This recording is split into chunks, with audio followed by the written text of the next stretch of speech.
If you watch my recent videos, you probably wondered where I am because the scenery doesn't look Dutch. I'm in Moscow now, in the same room where 10 years ago I learned that I got a scholarship for my master's in Amsterdam. In the same room where I broke up with my first ever boyfriend. And being here, I remember exactly how I felt and what kind of person I used to be. By the way, don't worry, I'll be back to the Netherlands soon. And so I'm sitting in the same room, feeling the same kind of feels, and thinking, I worked so hard on myself during these 10 years, did lots of therapy, lived in another country, and am I still the same person? And then I understood something important, something that can benefit anyone who has the scary thought that no matter how hard I work on myself, I still end up in the same place, in life, dating, or relationships. First, I started challenging this, I am still the same person, because of course I am. And who said that I should become a different person all of a sudden? I think it's what I picked up from social media and the internet that keep telling us to buy their special course or to take 5 magic sessions with them so that we can heal. And then we do as they say and nothing changes. And we think it's because there is something deeply wrong with us because everyone else supposedly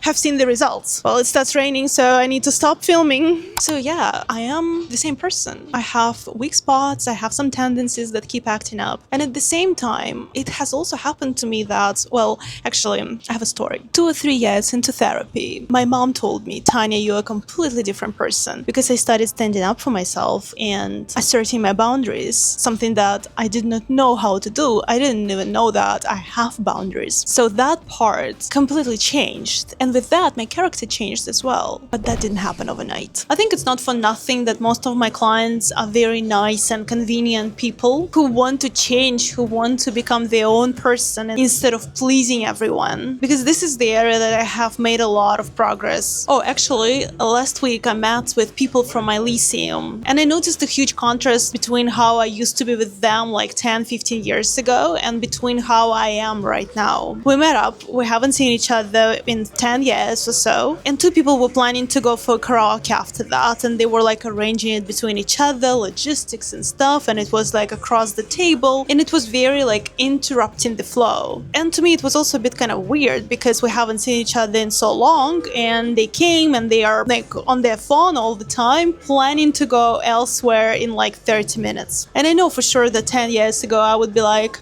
oh nice, like, you know, sitting there with a smile, smiling about what, like God knows what, but I would be smiling, feeling inside that there is something off, and I would be repressing it, and that would make it even bigger than what was actually going on, and I would leave feeling confused and upset. Well, now I acknowledge that something was off, I was not entirely happy about it, but it was not a big deal, and the evening just continued and I had a great time. And still, there are some traits that are so deeply ingrained in me that are harder for me to rewrite. I still prefer solitude when I am feeling lost or when something has happened that affected me. I know that some people turn to their friends and they like to process it with someone, and I'm someone who isolate myself. And that's not a very healthy strategy, because if left unchecked, it can last weeks and it can lead to depression because one feels isolated and lonely. Actually, it has changed a little bit, because before I could stay like that for weeks, and now after 10 days or so, I felt like,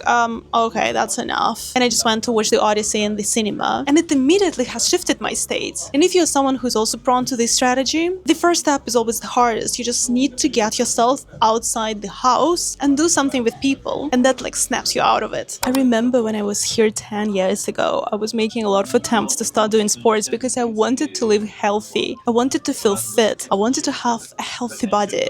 And all my attempts have failed because I was just approaching it in a wrong way. Like, I've never been a morning person and I never liked doing sports. Never. I sucked at it in school. And so every morning I was expecting from myself that I would wake up at 6 a.m. and go for a run. This has never happened. Because you see what I was trying to do? I was trying to change 2 things at the same time, and that's just like not how it works. During these 10 years, I became much fitter, and that's so nice to say it because I am older, but I feel healthier. I still didn't become a morning person, but I fell in love with moving. I found the sports that I like to do. So now, waking up relatively early, I still can't do 6 a.m. consistently, and go for a Pilates session first thing in the morning feels doable. And that's now my daily morning routine. And a stable routine in general is a huge factor in having a stable mental health. My self-knowledge has improved a lot. I stopped expecting for myself to to be someone I'm not, and I operate within the given limits that I know about myself. Actually, on this note, I remembered something else that I learned about myself over the years, and I'm just gonna leave it here in case it's helpful for anyone watching. So,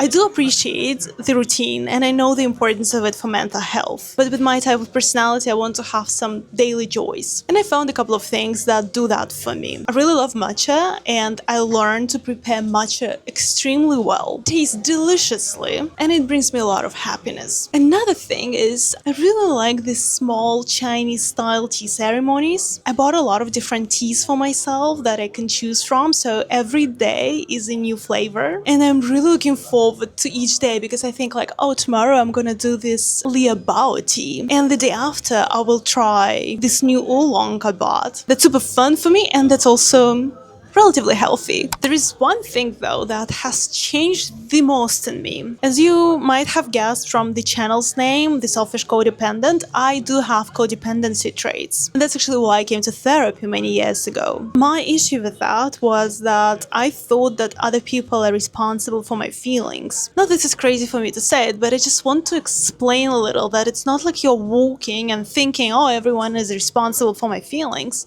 This is more subtle, more subconscious, and it shows up when emotions are running high or when there is a conflict. I was believing in that for many reasons, and one of the reasons is that I didn't know how to self-regulate and how to sit with my feelings. Now luckily I learned this skill and now it's so relieving to know that I can be with myself. And it's of course a privilege to have someone next to you, and I'd love that. But even if no one is around, I have myself. Maybe I can give a quick example so we're all on the same page. I used to have a friend and she applied for a job. She got turned down and I called her to support her and be there with her. She didn't pick up and I thought that she just needed to process it by herself, or she was just busy. And later she told me that she was expecting that I'd call her more and would send her flowers. And this is typical codependency.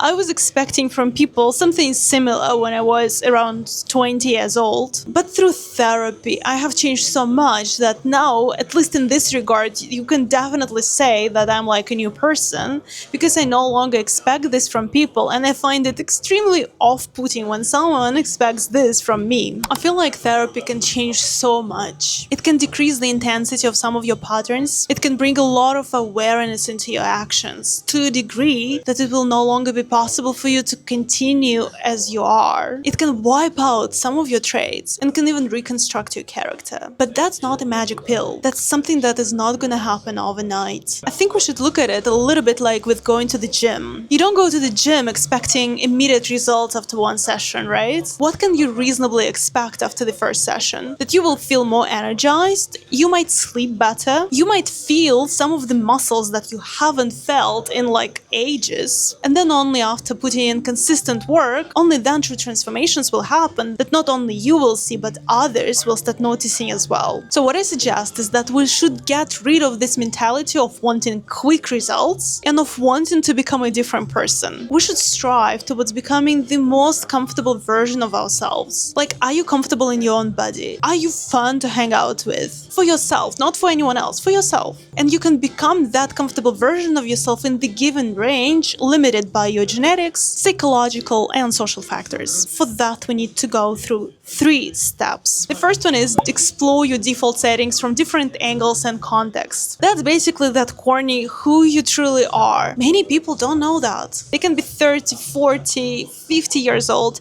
and they're still not sure who they truly are. Because that's hard. The second one is work on loving yourself. As in, come to peace with who you truly are. This one sounds easy, but it's a lot of work because it requires grieving the childhood we didn't have, forgiving the unfairness of the world, and looking at your core and meeting yourself, maybe for the first time. And number 3 is deciding on what you really want to work on changing. Please notice that this step only comes after the first 2. And many of us want to immediately jump into that without understanding ourselves and our baggage. If we work on it without acknowledging the first 2, it becomes berating ourselves, like something is deeply wrong with us and we want to change this specific thing, but we never want to work ourselves from a place of hate, because it never leads to anything productive. Time is gonna pass anyways, whether we are taking the next step or not. That's why I like to do this exercise with with myself. If I don't take this step today, where will I be in 5 years? If the answer is I'm gonna be exactly where I am, thinking like, oh, I wish 5 years ago I did take this step, then I know what to do, because I know that I don't want to live my life full of regrets. That makes me really sad, and I don't want that for myself. As usually, thank you so much for watching this video until the end, and I'll see you in the next one.